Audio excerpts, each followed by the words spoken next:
Halo guys, welcome to Setalk.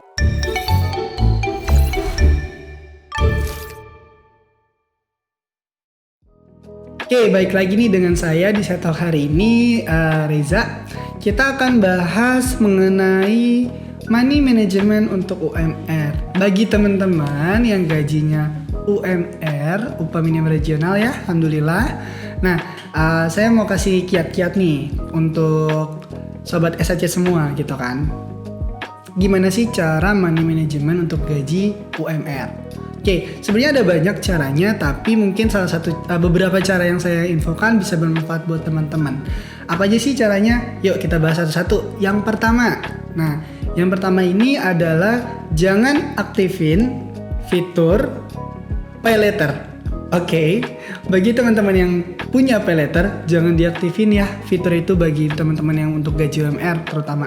Nah, karena apa? Beberapa waktu belakangan ini nih, sejumlah pengguna Twitter ngeluh nasib mereka tuh yang terlilit utang gara-gara fitur pay letter di platform e-commerce dan perbankan. Karena apa? Kalau untuk fitur pay letter tadi, ya semakin gampang kita kalau misalnya pay letter ya, setahu juga kalau kita semakin sering pakai ditambahin. Jadi kan keinginan kita untuk pinjem tambah banyak. Nanti tengah bulan kita udah foto KTP lagi, kayak gitu. Nah, bagi teman-teman jangan coba-coba nih. Yang pertama, aktifin fitur pay letter. Kalau bisa jangan. Kalau kepepet banget mungkin pinjemlah sama teman beberapa gitu atau yang lainnya. Jangan sampai pakai pay letter. Tapi jangan sampai juga berlebihan pengeluarannya, mengakibatkan kita jadi pinjem-pinjem gitu. Itu yang pertama. Pay letter jangan diaktifkan. Yang kedua ini hitung jumlah penghasilan kita ya. Teman-teman udah tahu nih penghasilannya berapa setiap bulan. Nah, itu juga harus diperkirakan nih. Anggaran belanja yang ideal itu berapa? Kita hitung dulu misalnya revenue kita itu 4,5 atau 4,8 UMR Jakarta gitu ya. Nah, kita udah hitung penghasilan kita. Nah, kita udah bisa punya range nih untuk anggaran kita. Itu yang kedua, hitung dulu jumlah penghasilan dan pastikan jumlah penghasilannya berapa nih.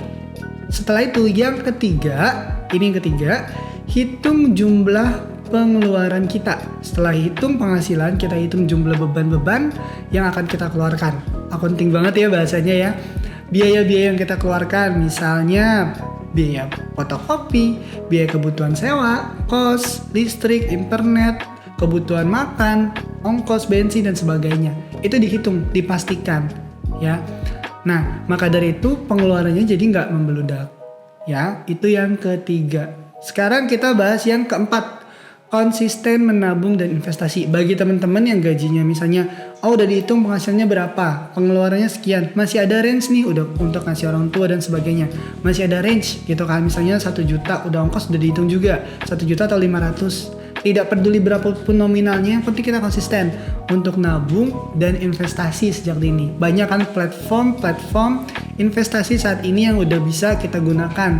Dan itu juga easy to understand sih untuk kita gunain ya. Nah, itu yang keempat. Sekarang yang kelima, membuat anggaran keuangan yang rasional. Artinya, sesuai nih pendapatan kita sama pengeluaran kita seimbang. Jangan besar pasak daripada tiang. Kalau misalnya kita pengeluaran lebih banyak, pendapatan lebih sedikit, ya boncos jatuhnya gitu ya. Jadi kayak nggak seimbang lah ya, besar pasak daripada tiang. Pastikan yang penting untuk membuat anggaran keuangan yang rasional ya. Itu yang kelima. Sekarang yang keenam. Nah, yang keenam ini mencatat setiap pengeluaran. Kalau bisa pakai aplikasi catat pengeluaran. Sekarang kan udah ada tuh untuk nabung, aplikasi juga ada.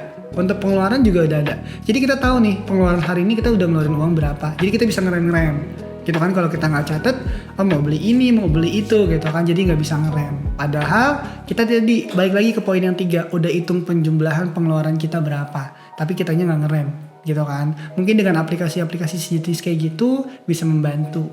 Nah, itu yang ke-6. Sekarang yang ke-7. Yang ke-7 itu bedain ya, self reward sama boros. Self reward biasanya kita pakai ya sekali, 2 kali gitu kan, atau sebulan sekali atau 2 bulan sekali. Jangan setiap saat kita self reward, ya boros jatuhnya. Jalan-jalan mulu gitu kan Sabtu Minggu, atau belanja terus gitu kan. Udah dihitung pengeluarannya, oke, budgetnya cukup nih, masih ada range 500 atau 200 untuk self reward. tapi self rewardnya dipakai dari tabungan, sama aja. Itu bedain ya, self reward sama boros itu tipis banget, tapi bisa dibedain ya, gitu.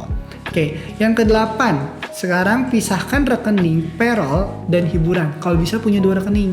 Apalagi sekarang rekening kita nggak perlu punya rekening bank yang benar-benar formal. Kan ada platform e-commerce yang saat ini kita udah bisa gunain sebagai rekening kita atau e-wallet gitu. Kalau emang nggak mau bank, rekening e-wallet aja digunain untuk hiburan sekian. Sisanya ditabung di bank atau di platform investasi. Kayak gitu. Jadi pisahin rekening untuk payroll sama rekening untuk hiburan. Entertainmentnya dibedain gitu ya. Jadi jadiin satu. Itu yang ke-8. Sekarang yang ke-9. Hindari cicilan untuk barang yang tidak menghasilkan. Artinya kayak kita beli nih cuman pengen doang. Kayak baju, udah ada baju tapi beli lagi. Sepatu, udah ada sepatu, beli lagi. Nah, manfaat dari sepatu itu apa? Untuk kayak gaya-gaya doang, itu kan nggak perlu. Tapi kalau misalnya kita harus beli ring light, kita mau bikin konten gitu kan, bagus nih ring lightnya, kan itu menghasilkan kalau kita buat konten. Atau misalnya kita ada belajar online gitu kan, ngeluarin biaya untuk belajar online gitu kan. Nah itu juga berguna nantinya. Atau kita mau beli untuk mobilitas motor, kita cicil motor gitu kan untuk mobilitas kinerja kita, ya itu nggak masalah walaupun kita cicilan, tapi kan operasionalnya terjaga gitu. Jadi digunakan apa yang kita cicil, atau komputer, laptop gitu kita gunakan untuk bekerja atau buat konten, misalnya handphone, itu nggak apa-apa. Tapi jangan nyicil untuk barang yang tidak menghasilkan. Jadi kan balik lagi ke mindsetnya, kita harus pinter-pinter gunain aset kita untuk menghasilkan revenue juga. Itu yang ke-9. Sekarang yang terakhir atau yang ke-10, rutin financial check up. Kita cek nih dari pendapatan kita, tabungan kita, pengeluaran kita analogikan summary-nya semua nih dari report-reportnya, kayak oh cukup nih untuk financial kita masih sehat, atau oh sekarang defisit gitu, atau kita lagi benar-benar banyak revenue, berarti kita harus alokasiin kemana. Intinya financial check up itu diperlukan juga, jadi kita bisa tahu nih range batasan kita sampai mana untuk keuangan kita gitu. Jadi dari ke-10 tadi yang saya informasikan ke teman-teman, kita sharing aja ya, semoga bisa bermanfaat nih. Nah selain itu mungkin kalau untuk selain dari gaji UMR, para pelaku bisnis yang punya bisnis dan belum ada sistem, itu juga bisa banget digunain untuk pelaku bisnis. Contohnya kita gunain sistem-sistem accounting, salah satunya contohnya Akuret gitu. Itu kan juga bisa supaya maintenance juga nih finansialnya, financial check up-nya tuh kelihatan arus kasnya, laporan keuangannya, pendapatannya gitu.